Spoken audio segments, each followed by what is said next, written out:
Hello guys, welcome back to my new blog. আমি এখন দেখছি শিনচ্যান। এখন লাঞ্চ করতে যাবো।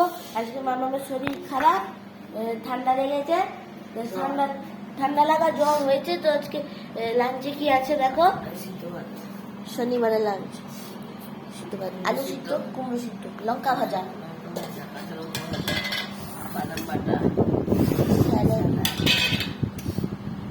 আর ওটা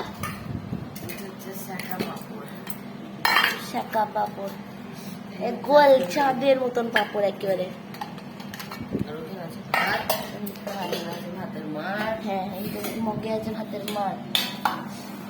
যদি খেতে ইচ্ছা তো খাবো। আর রয়েছে লবণ, আর রয়েছে জল।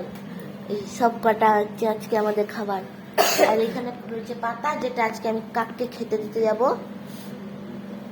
তো যাই হোক, এই হচ্ছে আজকে আমাদের শনিবারের লাঞ্চ। মামা ভাজু ফেলে দিল। Subscribe and follow my channel সিজুস ব্লগস। Bye by.